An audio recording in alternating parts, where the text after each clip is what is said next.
नमस्कार विद्यार्थी मित्रांनो, RW अकॅडमीच्या यूट्यूब चॅनलवर आपलं स्वागत आहे। मी होमराज लोणबले।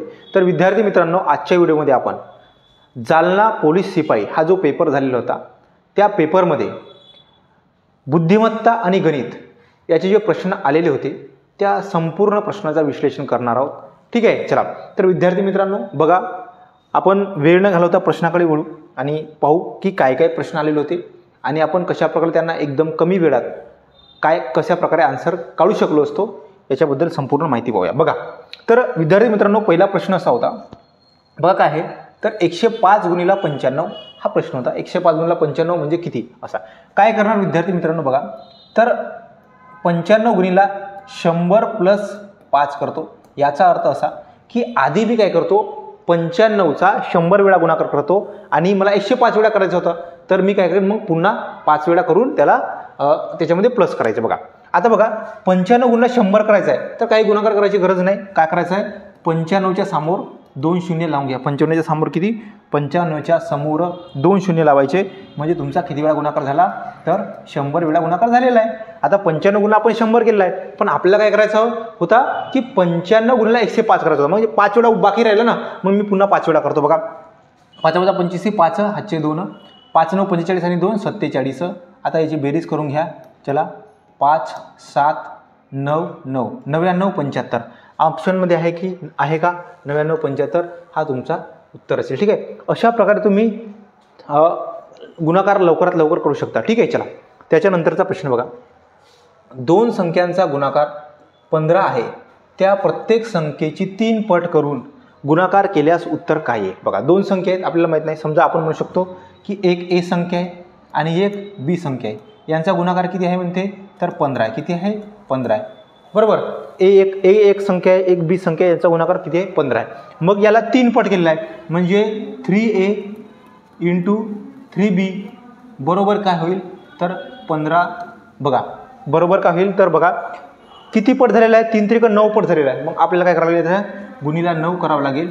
मग याचा अर्थ किती, तर 135 किती होईल, तर 135 होईल। विद्यार्थी मित्रांनो, ऑप्शन नंबर काय आहे, ऑप्शन नंबर 2 हा या प्रश्नाचा उत्तर असेल। चला ठीक आहे, आपण प्रश्न झालेला आहे। त्याच्यानंतरचं बघा काय आहे, एका करडीतील आंब्याचे 7 किंवा 15 याप्रमाणे गट केल्यास प्रत्येकी 3 आंबे उरतात, तर त्या करडीमध्ये कमीत कमी किती डझन आंबे असतील। चला आता प्रत्येकी 7 किंवा 15 तुम्हाला प्रश्न वाचल्याबरोबर समजायला पाहिजे की आपल्याला काय करायचं आहे। तर विद्यार्थी मित्रांनो, आपल्याला काय करायचं आहे, तर आपल्याला LCM काढायचं आहे, लसावी काढायची आहे। काय काढायची आहे, लसावी काढायची आहे, लसावी।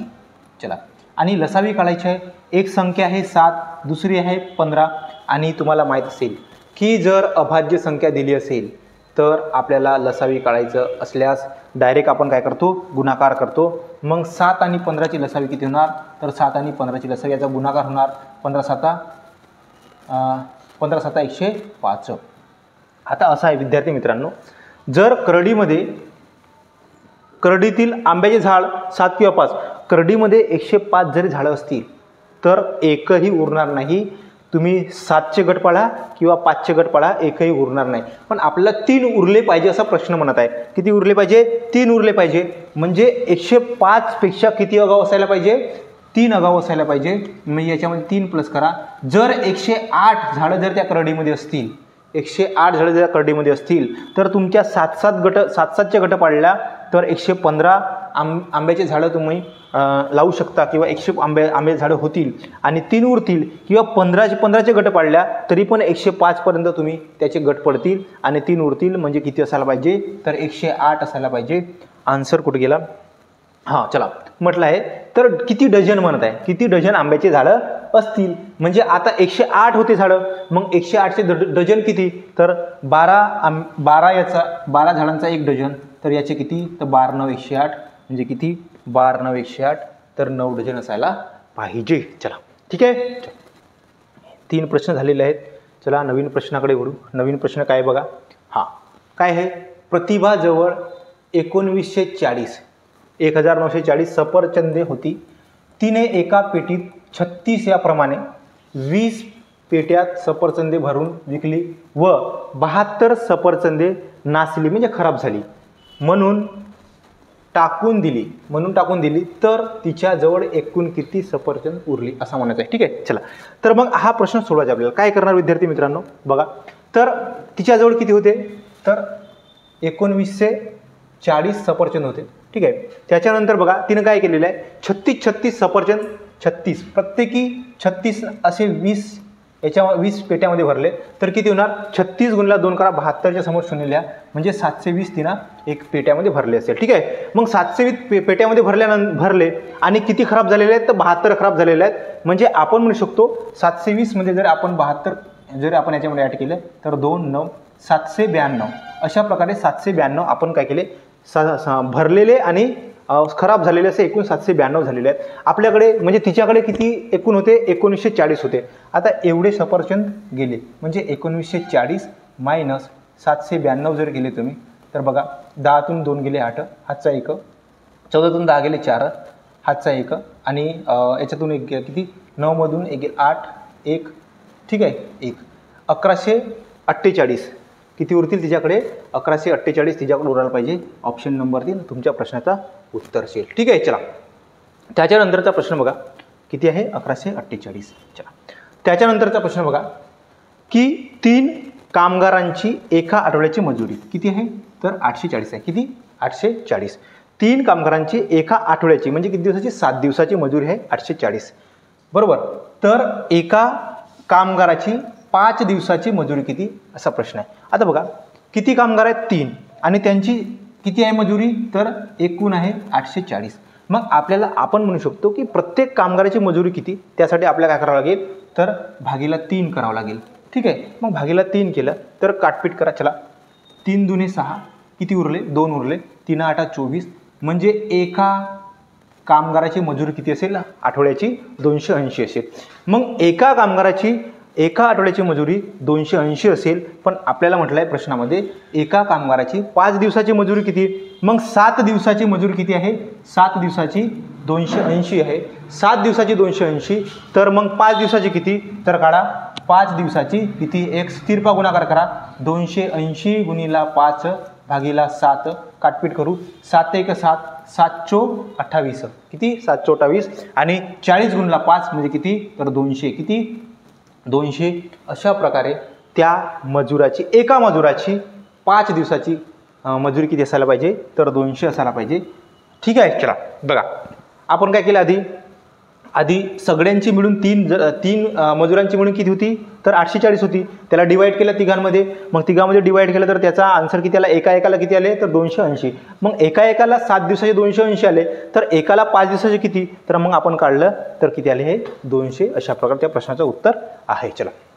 त्याच्यानंतर आहे पुढीलपैकी कोणत्या संख्येला 36ने निश्चेस भाग जातो, 36ने निश्चेस भाग जातो असा प्रश्न आहे. आता बघा 36ने निश्चेस भाग जाणारी संख्या काढायची आहे. विद्यार्थी मित्रांनो आपल्याला माहित आहे की समसंख्येचा जर एकक स्थानी समसंख्या असेल, कोणतीही समसंख्या असेल तर त्या संख्येचा विषम संख्येमध्ये भाग जात नाही. इथं बघा 5 आहे, ही विषम संख्या आहे. हा ऑप्शन तुमचा आधीच चुकीचा ठरलेला आहे. आणि महत्त्वाची गोष्ट, जर एखाद्या संख्येमध्ये जर 36चा भाग जायला पाहिजे तर त्या संख्येमध्ये 4चा आणि 9चा भाग जाणे आवश्यक आहे. जर एखाद्या संख्येमध्ये 36चा भाग जाईल तर त्या संख्येमध्ये 9चा आणि 4चा भाग जाणे आवश्यक आहे. आता बघू, आता हा एक ऑप्शन कटलेला आहे. आता आपण म्हणणार 4चा भाग जाणाऱ्या संख्या शोधू. तर 4चा भाग जाणाऱ्या संख्या जर शोधला तर आपण 4ची कसोटी काय आहे, शेवटच्या 2 अंकाला जर 4ने भाग गेला तर त्या संख्येला पूर्ण 4ने भाग जातो. मग 28 मध्ये 4चा भाग जातो का, जातो बरोबर. 24 मध्ये 4चा भाग जातो का, जातो. पण 26 मध्ये 4चा भाग जात नाही, म्हणजे हा तुमचा ऑप्शन कटला. आता तुमच्याकडे 2 ऑप्शन राहिलेले आहेत. चला, मग आता 4 झाला. आता त्या संख्येमध्ये 9चा पण भाग गेला पाहिजे. मग 9ची कसोटी काय आहे की संख्येच्या अंकांच्या बेरजेला जर 9ने भाग जात असेल तर त्या संख्येला 9ने भाग जातो. मग आपण चेक करणार बघा, 7 आणि 2 9, 8 आणि 2 10 आणि 4 14 म्हणजे 14 मध्ये भाग जात नाही, म्हणजे हा याच्यामध्ये भाग जाणार नाही. बघा 8 आणि 3 किती, 8 आणि 3 11 11 11 आणि 6 11 आणि 6 17 17 आणि 2 19 19 आणि 8 म्हणजे 27 27 म्हणजे 9चा भाग जातो, या संख्येमध्ये 4चा पण भाग जातो आणि 9चा पण भाग जातो, म्हणजे या संख्येमध्ये 36चा पण भाग जाईल. विद्यार्थी मित्रांनो, अशा प्रकारे तुम्हाला या प्रश्नाचं उत्तर काढता येईल. ठीक आहे. कसोट्या माहीत असणे आवश्यक आहे. लहान लहान गोष्टी खूप मॅटर करतात. तुमच्या सक्सेसमध्ये खूप लहान लहान गोष्टीचा खूप वाटा असते. ठीक आहे. चला, कोणत्याच गोष्टीला कमी लेखू नका. लहान लहान गोष्टी तुम्हाला माहीत असणे आवश्यक आहे. चला, त्याच्यानंतरचा प्रश्न बघा. दोन संख्यांचा गुणाकार 5070 असून त्यांचा लसावी 390 आहे, तर त्या संख्यांचा मसावी किती? ठीक आहे. तुम्ही विद्यार्थी मित्रांनो, तुम्हाला फॉर्म्युला माहीत असेल, LCM इंटू SCF बरोबर first number into second number. ठीक आहे. आता फॉर्म्युला पण सांगत आहो, कारण रिव्हिजन होत आहे तुमची. फॉर्म्युला तुम्हाला माहीत पाहिजे की आपण कोणत्या फॉर्म्युल्याचा आधार घेऊन तो प्रश्न सोडवलेला आहे. तसं फॉर्म्युल्याची नाही सांगलं तरी आपण त्याला काढता आलं असतं, पण आपल्याला माहीत असायला पाहिजे की कोणत्या फॉर्म्युल्याचा आधार घेऊन आपण त्याला काढलेला आहे. बघा, मग LCM SCF ते आता तुम्हाला LCM दिला आहे, लसावी दिला आहे. लसावी किती आहे? 390 दिलेला आहे. आणि तुम्हाला काय काढायचं आहे? SCF काढायचा आहे, मसावी काढायचा आहे. आणि ऑलरेडी तुम्हाला त्या दोन संख्या आहेत त्यांचा गुणाकार दिलेला आहे. किती दिलेला आहे? तर 5070 दिला आहे. आता काय करणार? SCF काढायचा आहे, म्हणजे हा त्याच्या गुणाकारामध्ये जाईल, भागाकारामध्ये जाणार. SCF बरोबर 5070 भागीला किती? तर 29 0. बघा, 0 0 कॅन्सल, 0 0 कॅन्सल झालेला आहे. आता काटपीट करूया. बघा, कितीचा भाग जाईल? तर आपण जर म्हटलं तर ही 3चा भाग जाऊ शकते. 3चा बघा, 13चा पण जाऊ शकते. बघा 13 त्रिक 39. बरं, 13 त्रिक 39, 13 त्रिक 39 किती उरले? बघा, इथून 50 मधून जर 39 गेले तर 11 उरले, 17 झाले, 93 117. मग पुन्हा 13 1 13, 13 त्रिक 39 म्हणजे किती? तर 13. किती आन्सर आलेला आहे? 13 आलेला आहे. अशा प्रकारे मसावी किती असायला पाहिजे विद्यार्थी मित्रांनो? 13 असायला पाहिजे. चला, हा पण प्रश्न झालेला आहे. त्यानंतर म्हटलं आहे, पुढीलपैकी कोणती संख्या पूर्ण वर्ग असू शकते? पूर्ण वर्ग असू शकते. ठीक आहे. वर्ग म्हणजे एका कोणत्याही संख्येचा त्याच संख्येसोबत गुणाकार म्हणजे वर्ग. चला, पूर्ण वर्ग. आता विद्यार्थी मित्रांनो, आपल्याला माहीत पाहिजे, जर एखादी संख्या पूर्ण वर्ग असेल तर त्या संख्येच्या एकक स्थानी 1 4 5 6 9 आणि 0 हेच अंक दिसणार तुम्हाला. कोणत्याच पूर्ण वर्गाच्या एकक स्थानी 2 3 7 8 हे अंक दिसणार नाही. मग आपण या छोट्याशा माहितीवरून आपण हा प्रश्नाचं उत्तर काढू शकतो. आपल्याला म्हटलं आहे की कोणत्याच संख्येच्या पूर्ण वर्गाच्या एकक स्थानी 3 दिसत नाही. इथं 3 दिसत आहे एकक स्थानी, म्हणजे हा प्रश्न चुकलेला आहे. इथं 8 दिसत आहे, 8 पण नसतात. आणि इथं 2 दिसत आहे, 2 पण नसतात. तर कोणत्याही एखादी पूर्ण वर्ग संख्या असेल तर त्या एकक स्थानी 1 असू शकते, 4 असू शकते, 5 असू शकते, 6 असू शकते, 9 असू शकते आणि 0 असू शकते. इथं 6 आहे म्हणून ही पूर्ण वर्ग संख्या असू शकते आहे. तोच प्रश्नाचं उत्तर आहे. चला, कोणते असू शकत नाही? 2 3 7 आणि 8 ह्या संख्या कोणत्याच पूर्ण वर्गाच्या एकक स्थानी नसतात. चला, त्याच्यानंतरचा प्रश्न काय आहे? 2 3 4 5 6 किंवा 9 या संख्येने भागले असता प्रत्येकी एक बाकी उरते अशी मोठ्यात मोठी 3 अंकी संख्या कोणती? आता मोठ्यात मोठी 3 अंकी संख्या म्हणजे आपल्याला काय करावं लागेल? याचा LCM काढावा लागेल. चला, LCM काढू. विद्यार्थी मित्रांनो, थोडीशी जागा मी करून घेतो. आपल्याला प्रश्न सोडवायला जागा आवश्यक आहे. चला, मी जागा करून घेतली. ओके. हा, आता प्रश्न सोडवून घेऊ. चला, आता असा प्रश्न आहे की 2 3 4 5 6 LCM काढायचा आहे. LCM काढण्यासाठी आपण काय करणार? 2 3 4 5 6 आणि 9 लिहून घेतला. चला, LCM काढू पटकन. चला, कितीचा भाग देऊ? 2चा भाग देऊ. 2चा भाग इथं 2 वेळा गेला, 5 दिसते 3 वेळा गेला आणि 9 दिसते. आता 3चा भाग देऊया. 3 1 3 2 5 3 1 3 3 3 9. ठीक आहे. आता भाग जाणार नाही. मग आपण काय करणार? सगळ्यांचा LCM म्हणजे ज्या संख्येने भाग गेला ते आणि जे संख्या उरले त्यांचा गुणाकार म्हणजे लसावी LCM. चला, म्हणजे बघा 5 दुने 10, 10 त्रिक 30, 30 त्रिक 90, 90 दुने 180. बघा 180 हा यांचा काय आलेला आहे, लसावी आला. लसावी म्हणजे आपण म्हणू शकतो की ह्या ज्या संख्या दिलेल्या आहेत 2 3 4 5, 2 3 4 5 6 आणि 9, ह्या संख्येचा सगळ्यात लहानात लहान संख्या 180 या संख्येमध्येच भाग जाईल. त्याच्यापेक्षा कोणत्याच लहान संख्येमध्ये भाग जाणार नाही आणि त्याच्यापेक्षा मोठ्या संख्येमध्ये भाग जाईल, परंतु ते 180च्याच पटीतली राहील. मग मला सांगा 180च्या पटीतली जर आपण याच्यामध्ये संख्या जरी काढला आपण तर काय होऊ शकते, तर जर आपण 180 ते पटीतली संख्या काढला तर इथं 900 आहे. 180 गुणिला 5 केला तर 900 होतात. म्हणजे जर आपण पाहिला तर ऑप्शनमधील 900 ह्या संख्येला 180ने भाग जातो आणि आत्ताच सांगितलं की ह्या संख्येने 180च्याच पटीतील संख्येला भाग जाईल, म्हणजे 900ला भाग जाईल, बाकीच्या संख्येला भाग जाणार नाही. मग 900ला भाग जाईल, परंतु आपला उत्तर 900 नाही, कारण 900ला भाग जात आहे, पण आपल्याला म्हणलं आहे की भाग जाऊन एक उरायला पाहिजे, म्हणजे एक आगाऊ असायला पाहिजे. 900मध्ये भाग जाते, याच्यापेक्षा एक आगाऊ असायला पाहिजे, म्हणजे आपण एक याच्यामध्ये प्लस करणार, म्हणजे 901 या प्रश्नाचं उत्तर असायला पाहिजे.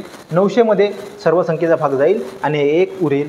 प्रश्न तसाच आहे, म्हणून या प्रश्नाचा उत्तर काय असायला पाहिजे आपला, तर 901 असायला पाहिजे. ठीक आहे, ओके. चला त्याच्यानंतरचा प्रश्न काय बघा विद्यार्थी मित्रांनो, समजून घ्या. हळूवार मी तुम्हाला सांगण्याचा प्रयत्न करत आहे. ओके, आता प्रश्न असा आहे की प्रश्न आहे 5चा 5वा घात म्हणजे किती. 5चा 5वा घात म्हणजे किती.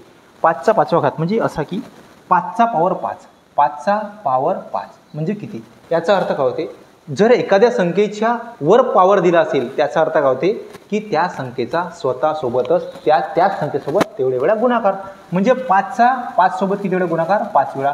5 गुणिला 5 गुणिला 5 गुणिला 5 गुणिला 5 असा 5 वेळा गुणाकार. याचा अर्थ काय होते, 5चा पॉवर 5 किंवा 5चा घात किती 5 असा होते. आता आपण गुणाकार करणार. 5 5 25, 25 5 125, 125 5 625, 625 गुणिला तुम्हाला काय करायचं आहे, 625 गुणिला 5 करायचं आहे. मग बघा 5 5 25 5, हातचे 2, 5 दुने 10 2 1202, हातचा 1, 5 5 30 आणि 31, 31 25, 31 25 आहे का ऑप्शनमध्ये, 31 25 ऑप्शनमध्ये आहे. ऑप्शन नंबर 2 हा तुमच्या प्रश्नाचा उत्तर आहे. चला विद्यार्थी मित्रांनो, त्याच्यानंतरचा प्रश्न काय आहे बघा. एक काम 15 मुले 20 दिवसात पूर्ण करतात. जर 3 मुले 2 पुरुषांएवढे काम करत असतील तर असल्यास तेच काम 20 पुरुष किती दिवसामध्ये पूर्ण करतील. ठीक आहे, चला आता मला सांगा, हे काम करतात परंतु मुलांची आणि पुरुषांची कार्य करण्याची कार्यक्षमता आपल्याला माहीत असणे आवश्यक आहे. आता बघा किती मुले, 3 मुले कुणा एवढी काम करतात, तर 2 पुरुष एवढी काम करतात. 3 मुले 2 पुरुष एवढी काम करतात. पुरुष एवढी काम करतात. याचा अर्थ काय होईल, तर कार्यक्षमता उलट होईल. कार्यक्षमता काय होईल, उलट होईल. म्हणजे यांची कार्यक्षमता उलट होईल. म्हणजे मुलाची कार्यक्षमता 2 असायला पाहिजे आणि पुरुषांची 3 असायला पाहिजे. बघा काय झालेलं आहे, त्यांच्या मुलांची कार्यक्षमता 2 आहे म्हणून त्यांना 3 दिवस लागतात. नाही 1 मिनिट, मुलांची कार्यक्षमता 2 आहे म्हणून ते 3 मुलं लागतात आणि याची कार्यक्षमता 3 आहे म्हणून हे 2 पुरुष लागतात. अशा प्रकारे आपण कार्यक्षमता काढलेली आहे. चला आता आपल्याला कार्यक्षमता मिळाली. आता आपण काय करणार, 15 मुले 20 दिवसात काय करतात, 15 मुले 20 दिवसात कितीच्या कार्यक्षमतेने, 2च्या कार्यक्षमतेने एक काम पूर्ण करतात. तेच काम कोणाला करायचं आहे, तेच काम 20 पुरुष करणार. पुरुषांची कार्यक्षमता कितीची आहे, 3ची आहे. पुरुषांची कार्यक्षमता 3ची. मग ते किती दिवसामध्ये करणार, म्हणजे तुम्हाला दिवस निघतील. दिवस किती ते काढता येईल, दिवस. चला आता काटपीट करू. बघा 20 कॅन्सल, 3 1 3, 3 5 15, 5 2 10 दिवस, 10 दिवस असा या प्रश्नाचा उत्तर असायला पाहिजे आहे. चला 10 दिवस आहे का ऑप्शनमध्ये, 10 दिवस या प्रश्नाचं उत्तर आहे. बघा अशा प्रकारे प्रश्नाचं उत्तर काढलेलं आहे. आता तुम्हाला म्हटलं आहे की बघा, थोडीशी जागा बनवून घेतो ना. ओके ओके चला. आता प्रश्न आहे बघा की ताशी 54 किलोमीटर वेगाने जाणारी आगगाडी विजेचा खांब 18 सेकंदात ओलांडते तर त्या आगगाडीची लांबी किती? ठीक आहे, हा प्रश्न आहे. मग तुम्हाला प्रश्न सोडवायचा आहे. Distance is equal to speed into time या सूत्राच्या साहाय्याने तुम्ही हा प्रश्न सोडवू शकता. मग डिस्टन्स काढायचं आहे, तुम्हाला डिस्टन्स काढायचं आहे, गाडीचं अंतर काढायचं आहे, म्हणजे डिस्टन्स काढायचं आहे.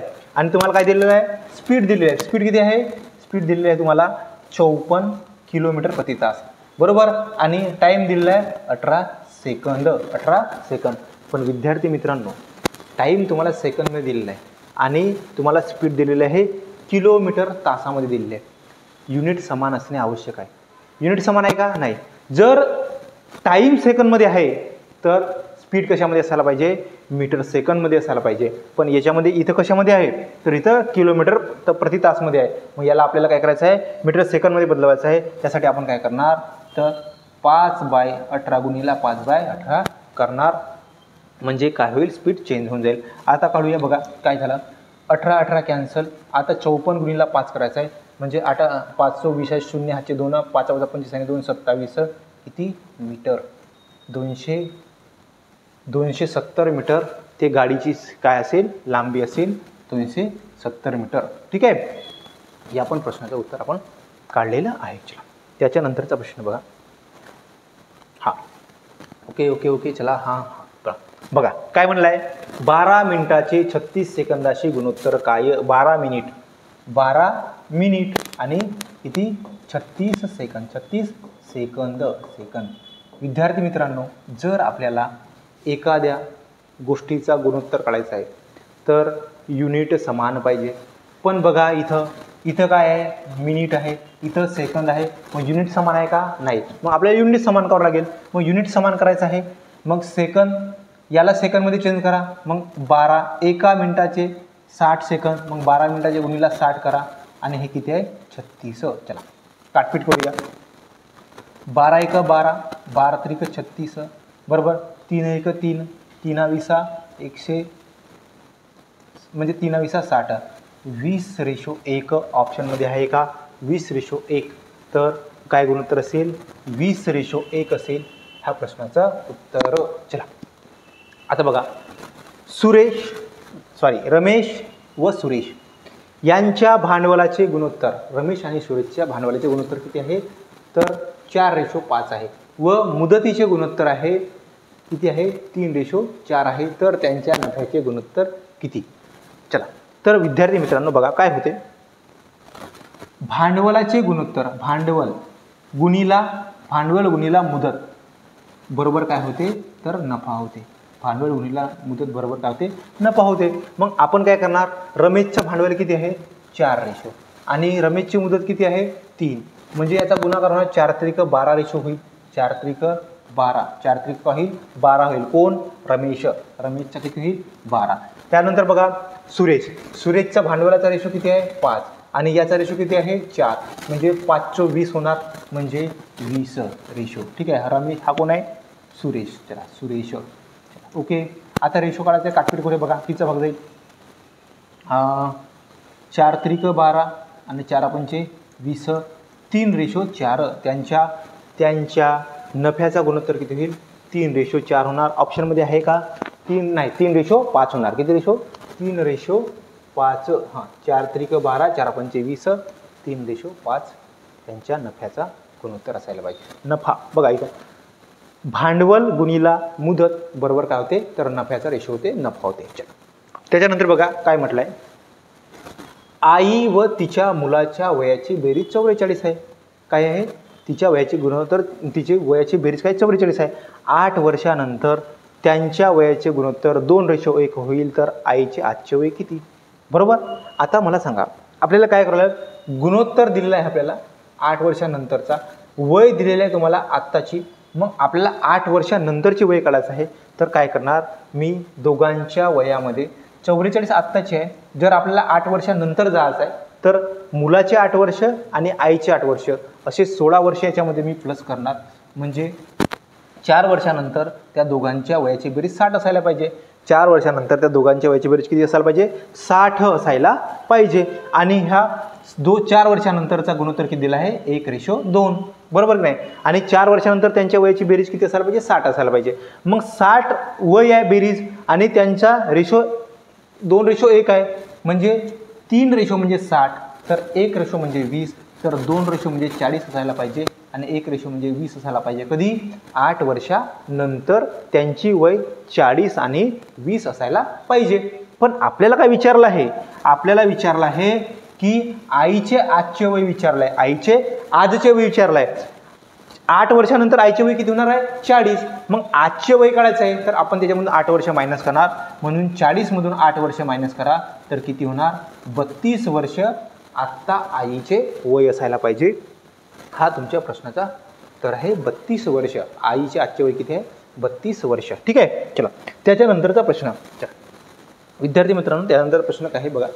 हा 25च्या पाढ्यातील पहिल्या 9 संख्यांची बेरीज किती? 25च्या पाढ्यातील पहिल्या 9 संख्यांची बेरीज किती? चला आता बघा 25च्या फाळ्यातील मग काय? 25चा फाळा. मग 25 म्हणजे हे पहिली संख्या असेल. आपल्याला जर एखाद्या लगातार संख्यांची बेरीज काढायची असेल काय करतो आपण? First number plus last number divided by 2 into total number. ठीक आहे. हा आपला फॉर्म्युला आहे. बघा मग फर्स्ट नंबर कोणता आहे? 25 आणि लास्ट नंबर काय होईल? तर 25 गुणिले 9 म्हणजे 25 गुणिले 9 जर केला आपण तर लास्ट नंबर काय होईल? तर 225 होईल. भागीला किती करणार आपण? 2 करणार आणि गुणिला काय करणार? तर एकूण संख्या किती? 9 संख्या असायला पाहिजे. बरोबर की नाही? एकूण संख्या 9. चला आता हे किती झाले? तर 225 आणि 25 म्हणजे किती? तर 250. 250 भागीला 2 गुणिला किती? 9. चला तर हे किती होणार? 125. किती होणार? 125 गुणिला 9 किती? 125 गुणिला 9. 125 गुणिला 9 होणार. चला आपण आता बेरीज करून घेऊ, गुणाकार करू. 9 9 5 45 5 हातचे 4. 9 दुने 18 4 22 2 हातचे 2. ठीक आहे. 9 1 9 2 11 म्हणजे 1100 किती? तर 1125 या प्रश्नाचं उत्तर असायला पाहिजे. आहे का ऑप्शनमध्ये? आहे. 1125 या प्रश्नाचं उत्तर आहे. ठीक आहे. अशा प्रकारे आपण ह्या प्रश्नाचं उत्तर काढलेलं आहे 1125. हां चला समोरच्या प्रश्नाकडे जाऊया. चला चला चला चला फास्ट. हां ओके. चला समोरचा प्रश्न बघा काय आहे. एक वस्तू 900 रुपयास विकल्याने 150 रुपये नफा होतो तर शेकडा नफा किती? असं म्हटलं आहे. ओके चला. एक वस्तू 900 रुपयाला विकल्यास म्हणजे 900 रुपये ही विक्री किंमत आहे. कोणती किंमत आहे? 900 रुपये ही विक्री किंमत आहे. त्याची 900 रुपये विक्री किंमत आहे. मग 900 रुपयाला विकल्यावर 150 रुपये नफा होते. याचा अर्थ आपण म्हणू शकतो की 900 रुपये विक्री किंमत आहे, त्याच्यामधून तुम्ही 150 मायनस करा म्हणजे किती? 750 रुपये त्याची खरेदी किंमत असेल, मूळ किंमत असेल. मग तो म्हणत आहे की नफा किती झाला? म्हणजे नफा आपण कशावर काढतो? तर मूळ किमतीवर काढतो. म्हणजे 750 वर नफा काढणार. 750 वर किती नफा झालेला आहे? तर 150 नफा झाला आहे. किती झाला आहे? 750 वर 150 नफा झालेला आहे. आणि पर्सेंटमध्ये काढायचा आहे म्हणजे गुणिला 100 करा. काय करणार? गुणिला 100 करा. आता काटपीट करूया बघा. 0 0 15 1 15 15 5 75 5 1 5 5 20 100 20%. किती पर्सेंट? 20% ऑप्शनमध्ये आहे. 20% नफा झालेला आहे असा आहे. चला ओके. हा पण प्रश्न झालेला आहे विद्यार्थी मित्रांनो. त्यानंतर बघा काय म्हटलं आहे. करीम भाईने त्याचे घर दलालामार्फत 8,70,000 रुपयांना विकले. बरोबर. त्यांना त्याबद्दल 2% दलाली द्यावी लागली तर घर विकून त्यांना किती रुपये मिळाले? तर घर विकून त्यांना किती रुपये मिळाले असा प्रश्न आहे. ओके चला. आता विद्यार्थी मित्रांनो किती रुपयाला विकला? तर 8,70,000 रुपयाला विकला. 8,70,000 रुपयाला विकला आणि 2% दलाली दिली. कोणावर? 8,70,000वर. मग याचे 2% काढा तुम्ही. 2% काढावं लागेल आपल्याला. 2% काढू, गुणिला 100 करा. ओके चला, 2% किती होणार? 0 0 7 2 14 4 हातचा 1 8 2 16 नाही 17, म्हणजे 17,400 रुपये दलाली व्हायला पाहिजे. एवढ्या रुपयाची किती? 17,400 रुपये दलाली व्हायला पाहिजे. का म्हटलं आहे? करीम भाईने दलालामार्फत 8,70,000 रुपयाला घर विकले. त्यांना त्याबद्दल 2% दलाली द्यावे लागले, तर घर विकून त्यांना किती रुपये मिळाले? आता बघा, एवढे रुपयाला विकला होता पण दलाली द्यावी लागली, म्हणजे याच पैशातून दलाली तुम्हाला मायनस करावं लागेल. आणि मग दलाल दिल्यानंतर जे आपल्याला पैसे मिळाले ते आपल्याला काढायचे आहेत, म्हणजे त्या करीम भाईला जे पैसे मिळाले ते काढायचे आहेत. मग तुम्ही काय करणार? तर बघा, 8,70,000 मायनस किती करणार? तर 17,400 रुपये मायनस करा, तुम्हाला प्रश्नाचं उत्तर मिळेल. 0 0 10तून 4 गेले 6, 10तून 4 गेले 6, हातचाला 1, 10तून 8 गेले 2, हातचाला 1, 7मधून 2 गेले 5 आणि 8, 85, 8,52,600, 8,52,600 रुपये कोणाला मिळणार? करीम भाईला मिळणार, कारण त्याला 2% दलाली द्यावी लागली. हा एक प्रश्न झालेला आहे. आता बघा, 2 डझन पुस्तकाची एकूण किंमत 1,728 रुपये आहे, तर अशा 15 पुस्तकाची एकूण किंमत किती? 2 डझन, 1 डझन म्हणजे 12, 2 डझन म्हणजे 24, मग 24 पुस्तकाची किंमत किती? 24 पुस्तकाची किंमत बघा इथे लिहितो. 24 पुस्तकांची किंमत किती आहे? तर 1728 म्हणजे 1,728 आहे 24 पुस्तकांची किंमत. आपल्याला काढायची आहे 15 पुस्तकाची, मग काय करणार? म्हणून 15 पुस्तकाची किंमत किती? एक स्थिरपा गुणाकार करा, पटकन आन्सर निघेल, जास्त काही डोका खराब करायचं नाही. बघा, 1728 गुणिला किती? तर 15 आणि भागीला किती करणार? 24. काटपीट करू. ओके चला काटपीट करूया. बघा, काटपीट करूया. कोणत्या दुसऱ्या कलरचं पेन? हां चला कितीचा भाग? 3. 3 5 15, 3 8 24, 3 5 15, 3 8 24. चला बघा, 8 1 8, 8 2 16, 1 उरला, 12 झाले, 8 1 8, किती उरले? 4, 8 सकम 48, 8 सकम 48 गेला बरोबर भाग. बघा एक वेळा चेक करू. 8 आपण 3चा भाग दिला, 3 5 15, 3 8 त्रिक 3 8 24. ठीक आहे. त्यानंतर 8चा वर भाग दिला. बघा, 8 2 16, 1 उरला, 12 झाले, 8 1 8, 4 उरले, 8 सकम 48, 216 भाग गेला. आता गुणाकार करूया. 5 6 3 0, हातचे 3, 5 1 5 आणि 3 8 आणि 5 2 10, 1080. किती? 1080 रुपयाचे 15 पुस्तकं होतील. मग 1080 ऑप्शनमध्ये आहे का? ऑप्शनमध्ये 1080 आहे आणि हाच तुमच्या प्रश्नाचा उत्तर पण आहे. ठीक आहे. चला, याही प्रश्नाचे उत्तर काढलेलं आहे. अशा प्रकारे हे प्रश्न झाले. त्याच्यानंतरचे बघा, मॅथचे पूर्ण प्रश्न संपलेले आहेत. आता आपण रिजनिंगचे प्रश्न करूया. बघा, रिजनिंगचे प्रश्न एकदम सोपे आहेत. विद्यार्थी मित्रांनो, तुम्ही जर थोडी फार मेहनत एकदम मन लावून आणि जिद्दीने जर मेहनत केली असेल तर ह्या वेळेचे जे पोलीस भरतीचे पेपर आहेत, प्रत्येक जिल्ह्याचे पेपर हे खरंच एकदम लेवल अप नाही, एकदम कठीण नाही, एकदम सोपेही नाही, पण खरंच मेहनत करणाऱ्या मुलांसाठी त्यांच्या लायकीचे पेपर होते असं म्हणायला काही हरकत नाही. आणि समोर जी येणारी भरती आहे ते पण खूप हार्ड असणार नाही. ह्याच लेवलची किंवा थोडीफार याच्यापेक्षा कठीण क्वेश्चन राहू शकतात. विद्यार्थी मित्रांनो, आत्तापासून मेहनत करा. येणाऱ्या भरती, जर ही भरती तुमची याच्यामध्ये जर तुमचा सिलेक्शन झालं नसेल, पण समोरच्या भरतीमध्ये तुमचं नक्कीच सिलेक्शन होईल. ठीक आहे. चला, तर बघा, आता काय दिलं बघा, आपल्याला नंबर पाठवायचे. ह्या किती आहे? 1, किती +2 झालेला आहे, +3 झालेला आहे, +4 झालेला आहे, +5 झालेला आहे. बघा काय नंबर लिहू शकता? 1 3 6 10 आणि किती आहे? 15. किती आहे? 15. चला बघा, आता हा किती आहे? 6 आणि हा किती आहे? 10 आणि हा 15. इथे काय झाला? +2 झालेला आहे, +2 +3 झालेला आहे का नाही? हा +4 झालेला आहे, हा +5 झालेला आहे, मग +6 व्हायला पाहिजे, म्हणजे 15 आणि 6 किती? 21 व्हायला पाहिजे. आणि 21चा अल्फाबेट कोणता आहे? 21 नंबरचा अल्फाबेट आहे UV. 21 बाई चक्की मारत आहे UV म्हणजे यू. चला यू. हा प्रश्न झालेला. त्यानंतर बघा, हा इथून आता बघा आपल्याला इथं काढायचं आहे, तर याचं पहिलं आपल्याला करावं लागेल. तर C + D झाला आहे, +1 झालेला आहे, याचा +1 झालेला आहे, +1 झालेला आहे आणि हा +1 झालेला आहे. म्हणजे हा पण +1 व्हायला पाहिजे विद्यार्थी मित्रांनो. ए नंतर बी यायला पाहिजे, बी ऑप्शनमध्ये आहे. ए नंतर बी यायला पाहिजे, बरोबर बी यायला पाहिजे. आर नंतर काय यायला पाहिजे, आर नंतर काय यायला पाहिजे बघा, आर नंतर यस यायला पाहिजे, म्हणजे आर नंतर यस +1. बी नंतर सी +1 व्हायला पाहिजे आणि यस नंतर टी, म्हणजे यस नंतर टी. अशा प्रकारे आन्सर यायला पाहिजे.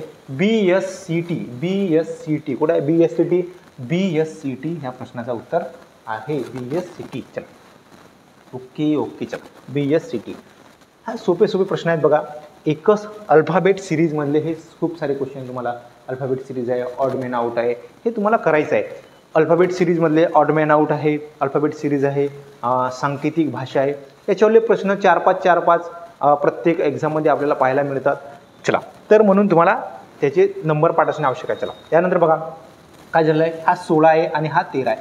काय झालेला आहे, -3 झालेला आहे. हा 20 नंबरचा अल्फाबेट आहे आणि हा 17 नंबरचा आहे, -3 झालेला आहे. मग इथे -3 व्हायला पाहिजे. हा 11 नंबरचा आहे, 8 नंबरचा यायला पाहिजे. 8 नंबरचा काय, यच आहे, 8 नंबरचा यच आहे. हा ओ म्हणजे 15 नंबरचा आहे, 15 - 3 व्हायला पाहिजे म्हणजे 12. 12चा काय, यल 12चा यल आहे, म्हणजे एच यल ऑप्शनमध्ये कुठं आहे, यच आणि यल हा तुमच्या प्रश्नाचं उत्तर असायला पाहिजे. ज्याला नंबर पाठ, ज्याला अल्फाबेटचे नंबर पाठ, त्याला पटकन आन्सर येतील. बघा आता 3 क्वेश्चन तुमचे झालेले, 3 मार्क बोनस मार्क आहेत. ठीक आहे, पाठ करा. काही मुलं पाहतो आपण इथं कोपऱ्यामध्ये लिहून ठेवतात, काही गरज नाही. तुम्हाला 26 नंबर आरामात पाठ होतील. तुम्ही करा, प्रयत्न करा आरामात. 2 ते 3 म्हणजे 3-4 क्वेश्चन नेहमीच आपल्याला पाहायला मिळतात प्रत्येक. आता इथं जरी आपण पाहिला तर आता 3 प्रश्न झालेले आहेत, अजून 2-3 प्रश्न आहेत. म्हणजे एकाच चॅप्टरवरील, म्हणजे जे अल्फाबेट सिरीज आहे ते एकच आपण त्याला चॅप्टर म्हणू शकतो, त्याच्यावरील किती क्वेश्चन, 4-4, 5-5 क्वेश्चन आलेले आहेत. तर खरंच पाठ करायला काही हरकत नाही. चला त्यानंतर बघा नंबर सिरीज आहे. नंबर सिरीज आपण जर विचार केला तर बघा काय होत आहे.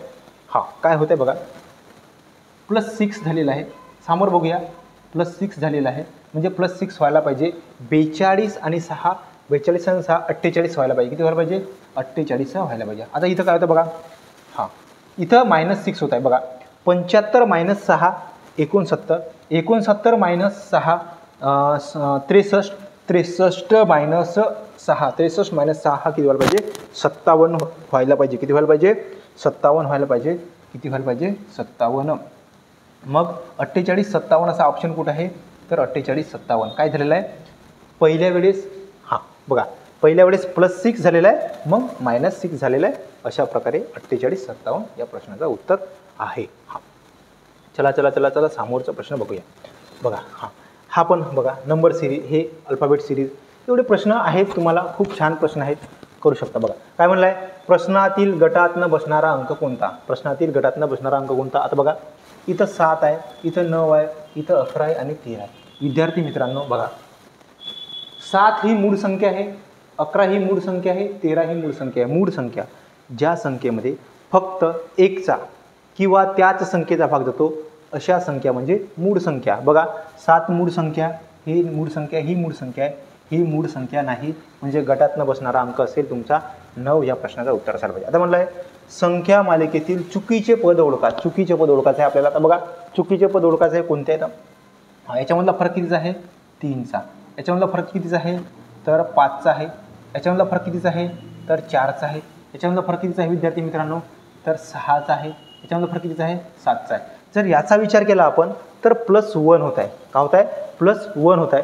मग आपण जर विचार केला तर 15 होत आहे, म्हणजे इथं -1 जरी इथं -1 केला, -7 -6 -5 करायला पाहिजे. म्हणजे याचा अर्थ जर इथं -5 केला तर इथं 10 यायला पाहिजे होता. मग 10 - 4 केला, 10 - 4 केला तर 6 येते, बरोबर आहे. म्हणजे इथं 10 असायला पाहिजे होता, पण इथं किती आहे, 11 आहे.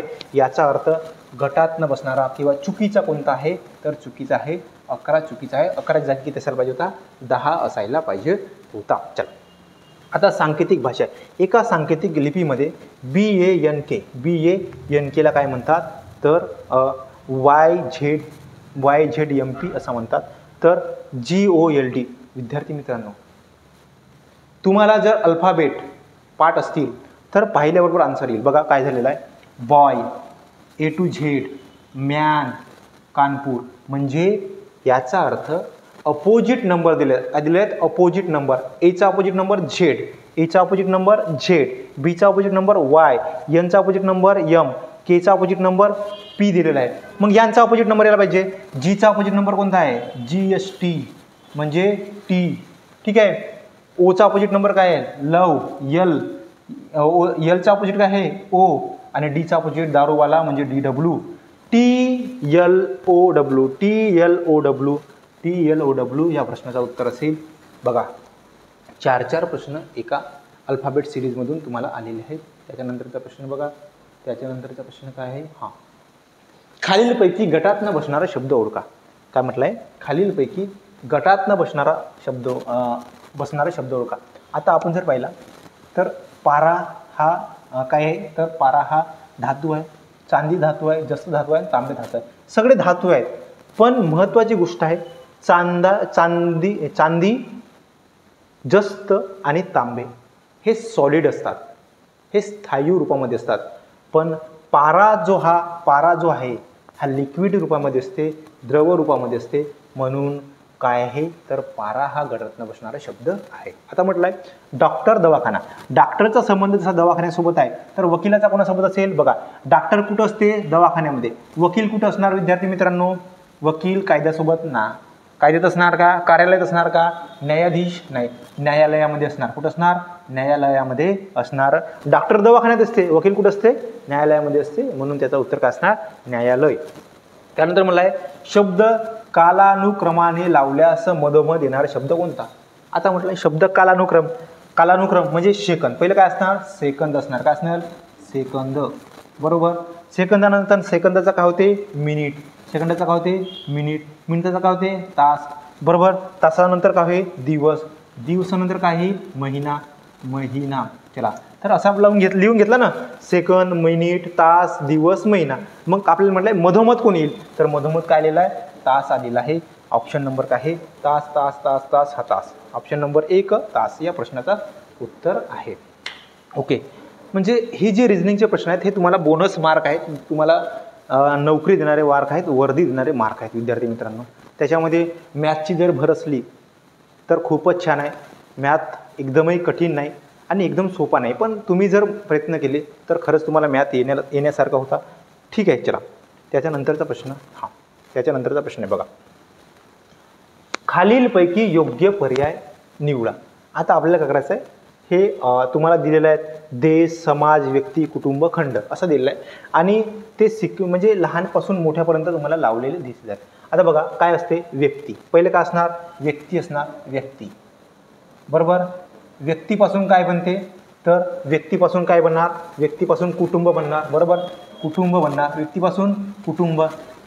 खूप सारे कुटुंब मिळून काय बनणार? तर समाज बनणार. खूप सारे कुटुंब मिळून काय बनणार? तर समाज बनायला पाहिजे. आणि खूप सारे समाज मिळून काय बनते? तर देश बनते. खूप सारे देश समाज म्हणून देश बनते आणि खूप सारे देश म्हणून काय बनते? तर खंड बनते. तर अशा प्रकारे त्याचा सिक्वेन्स असायला पाहिजे. मग बघा व्यक्ती. व्यक्तीसाठी कोणता नंबर आहे? 3. त्यानंतर मग कुटुंबासाठी कोणता नंबर आहे? 4. त्यानंतर समाजासाठी कोणता नंबर आहे? 2. त्यानंतर देशासाठी कोणता नंबर आहे? 1. त्यानंतर खंडासाठी नंबर कोणता आहे? 5. असा कोणते तुम्हाला ऑप्शनमध्ये दिसत आहे? 3, 4, 2, 1, 5. 3, 4, 2, 1, 5. 3, 4, 2, 1, 5. 3, 4, 2, 1, 5 कोणता आहे? ऑप्शन नंबर A1 तुमच्या प्रश्नाचा उत्तर आहे. 3, 4, 2, 1, 5 म्हणजे व्यक्ती, कुटुंब, समाज, देश, खंड अशा प्रकारे हा पर्याय असायला पाहिजे. ओके. चला त्याच्यानंतरचा प्रश्न आहे एक्स हा वायचा मुलगा. एक्स हा वायचा मुलगा. बघा इथे लिहून घेतो मी. एक्स हा वायचा मुलगा. प्रश्न सोडवू आपण इकडे. चला जागा करून घेतो थोडीशी मोकळी जागा करूया. हां चला मोकळी जागा थोडंसं खालीच मोकळी जागा करून घेतो मी. ओके. अरे काय झालं? चल आता प्रश्न बघा काय आहे. एक्स हा वायच्या मुलाच्या म्हणजे वायचा कोणतरी मुलगा आहे. वायचा मुलगा. ओके. एक्स हा वायच्या मुलाचा म्हणजे याचा पण मुलगा, याचा पण कोणतरी मुलगा आहे. मुलाचा. एक्स हा वायच्या मुलाचा भाऊ आहे. मुलाचा भाऊ आहे हा एक्स. बरोबर. बघा एक्स हा वायच्या मुलाचा भाऊ आहे. ओके. चला भाऊ आहे. आता तर एक्सचे वायशी नाते काय? एक्सचे वायशी नाते काय? बरोबर. ओके. मग एक्सचा वायसोबत नाते काढायचं आपल्याला. एक्सचा भाऊ आणि त्याचा वडील म्हणजे एक्सचा वडील आणि वडिलाचा वडील म्हणजे याचा कोण होईल तर आजोबा होईल. काय होईल आजोबा होईल. म्हणजे वायचा हा कोण होईल नातू होईल. म्हणजे प्रश्नाचं उत्तर काय असायला पाहिजे नातू. Option number 4. ओके चला. त्यानंतर आहे तुमचे तोंड वायव्येस असल्यास तुमच्या डाव्या हाताला कोणती दिशा असेल. आता बघा सरळ सरळ काय करायचं आहे अशा रेषा ओढून घ्या. आता वायव्य कोणती आहे वायव्य. आता तुमचे तोंड वायव्य दिशेला आहे. तुम्ही जर वायव्येला पाहत असाल इकडे तर तुमच्या डाव्या हाताला कोणती दिशा असायला पाहिजे तर डाव्या हाताला हे दिशा असायला पाहिजे. बरोबर की नाही. कोणती आहे तर हे आहे नैऋत्य.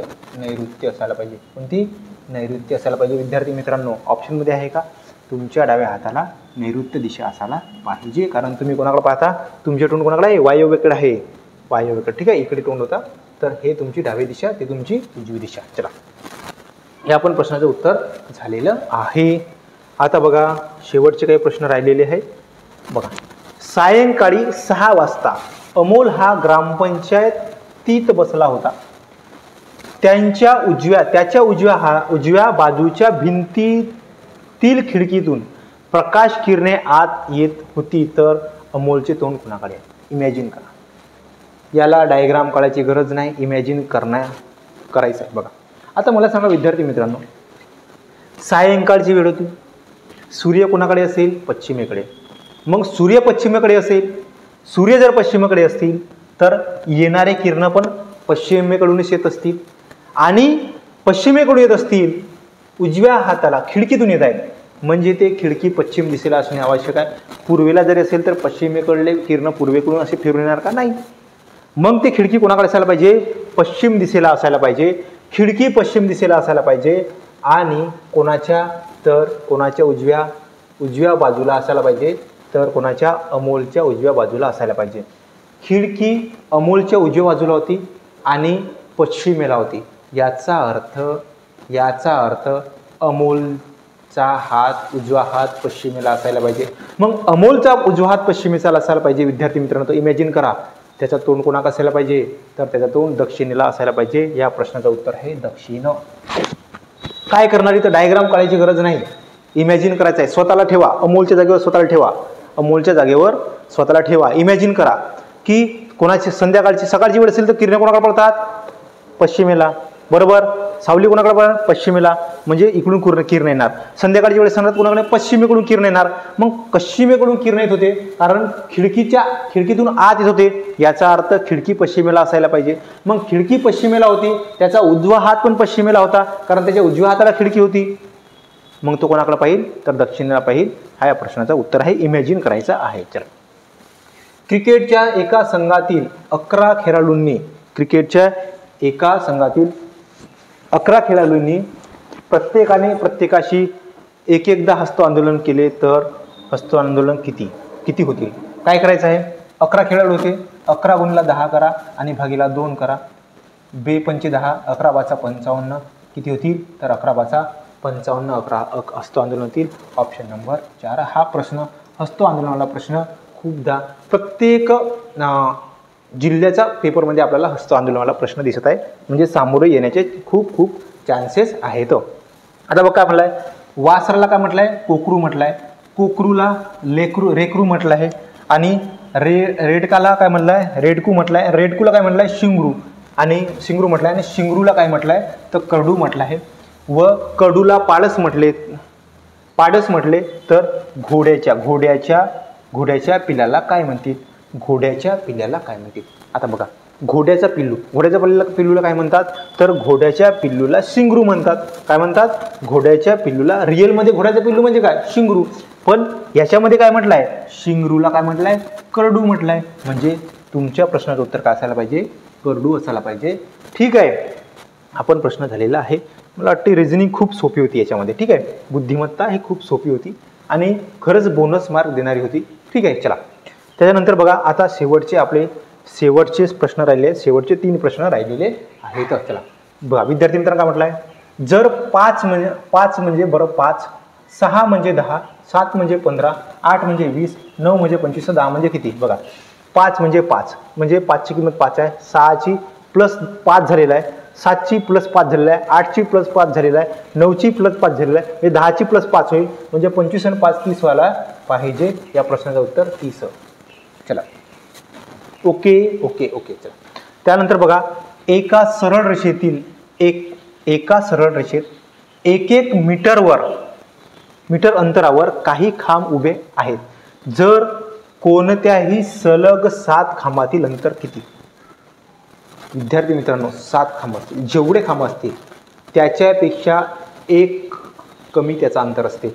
बघा उदाहरणार्थ मला सांगतो, 3 खांब आहेत, 3 खांब आहेत, उदाहरणामध्ये 3 खांब आहेत आणि 1-1 मीटर आहेत. मग हा 1 मीटर आणि हा 1 मीटर किती झाले? 2च मीटर झाले ना. 1 मीटर आणि 1 मीटर 2 मीटर झाले. याचा अर्थ काय की जेवढे खांब असतील त्याच्यापेक्षा 1 मीटर अंतर कमी असायला पाहिजे. मग इथं किती खांब आहेत? एकूण किती खांब आहेत? एकूण किती खांब आहेत? एकूण सलग 7 खांब आहेत. मग 7 खांब आहेत, मग त्यांच्यामधलं अंतर किती असायला पाहिजे? 1 कमी म्हणजे 6 मीटर असायला पाहिजे. किती मीटर असायला पाहिजे? 6 मीटर असायला पाहिजे. ओके चला, आता शेवटचा प्रश्न.